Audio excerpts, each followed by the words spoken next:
Another day to draw. Grab your tools, whatever speaks to you today. Consider changing it up for your free time today.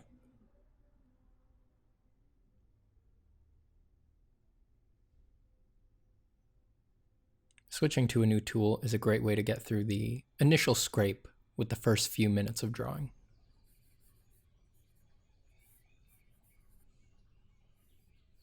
Something about the unfamiliar, tactile experience distracts the mind with new input and numbs the narrative of boredom and Monday morning mediocrity that usually runs there.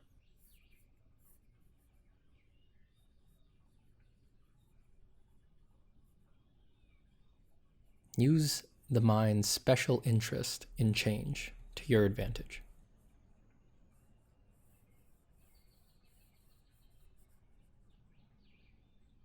It really does feel like something is changing, doesn't it? Maybe it always feels like that. Maybe it always feels like that to everyone. But it does feel, I don't know if you agree, it feels like there is a big turning happening amongst artists.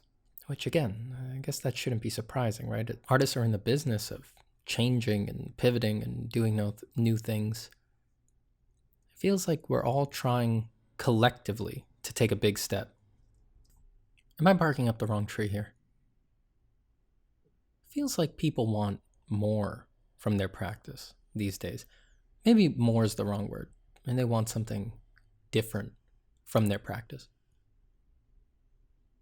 I think people still get on this train with dreams of getting a particular job or reaching a particular status, but the gas in that tank seems to run out a little faster these days. It makes sense. We're not fools. We see the world is changing around us. Every other industry is constantly turning over and pivoting and bucking wildly. Why would ours be any different? Maybe the realm of art has a little license to a special nostalgia here, since there is an idea of what it is to be an artist that is supported by some 5,000 odd years of art history. And the same really can't be said for software development. And the industry trends towards change are certainly very interesting, but they're only half the story. I mean, there's a lot to be said and discussed about like AI replacing a lot of initial design work and commercial artist positions. But the other implicit half of that story is how that will condition particular mental shifts in the art world. It's not just that we will see these algorithms rising up, it's also that will challenge us to edify our own humanity and ask ourselves how important that humanity really was to us in art the whole time. Should be careful with how I say that, I guess. Obviously, our humanity is always important to us in art, but I don't think we can imagine how thoroughly that will be challenged until we see how good things like AIs will actually get, right? When their results start getting hauntingly close to ours, and there are some hints that an unsuspecting human party might actually get an emotional tug or some strong feeling from this artificially produced art, I don't think we're able to imagine that now. I think that will ask bigger questions of us than we can fathom at the moment. And I think it's hard to look down the current of technological advance and not feel the need to lean into the personal aspects of the art. And it's not something as small as a career challenge that's triggering that. That's an existential challenge. That's a core challenge. As an aside, I wouldn't worry too much about the career threats from AI.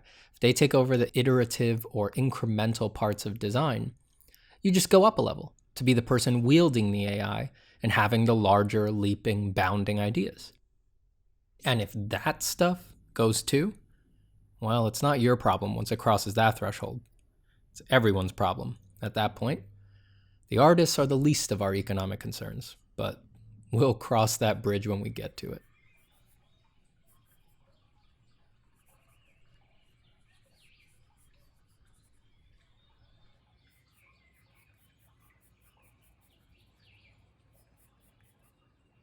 This is all just change, and there's nothing to be afraid of in change. Change is the due course of the universe, and is the process that has brought every joyful thing into our lives.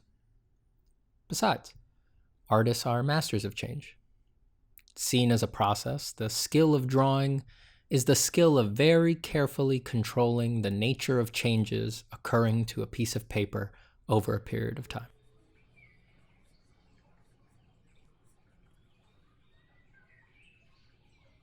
To understand something like the nature of contrast, one of the foundations of art, is to understand the nature of change, the nature of the way perception changes as it goes from element to element.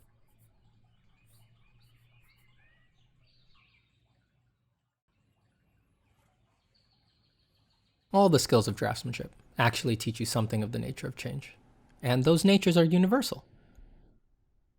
They can be creatively applied anywhere once grasped, not just drawing. Things getting too rigid? Gotta loosen up, get more gesture in it. Not too much though, things always in balance. Keep your straights against your curves. Need the light to look lighter without actually touching it? Make the darks darker. Need that dark to look lighter? Tone down the light. Made a mistake? Establish your recourse, erase, and change it.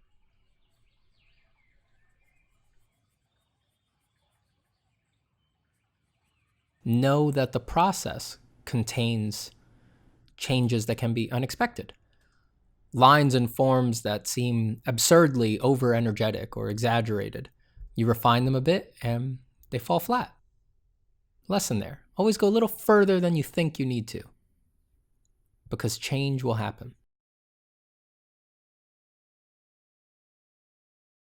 Those aren't really drawing lessons. That's just a frame we hang them in. Those are life lessons. Lessons on change, on how things are perceived. How they apply to your life, I'll leave up to you. It's up to each individual artist to decide how and where they apply their trade, and they get to draw the line wherever they want.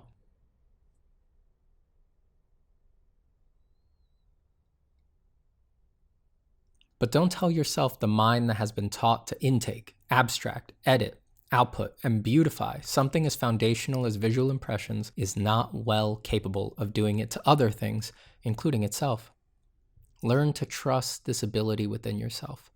This is what's going to help you survive a lifetime of changes, career and otherwise. You need to be a master of change, a master of contrast in all its varying degrees and the play that lives between them. You don't have any robots to worry about if you're working on that, paying attention to that, practicing that. Because to live from this place is to be an artist in all things, to be your role by the natural course of your life, not just when the pen is in hand. Right now, the pen is in hand. You've just about reached 10 minutes of drawing. Now, whether you keep drawing or cap the pen, know that as you go forward, the way of the practice has not ended. Your role goes on.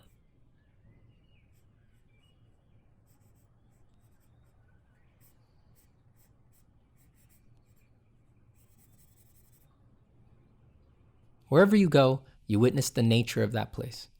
And that is the raw material of the artist that you then go and change into art.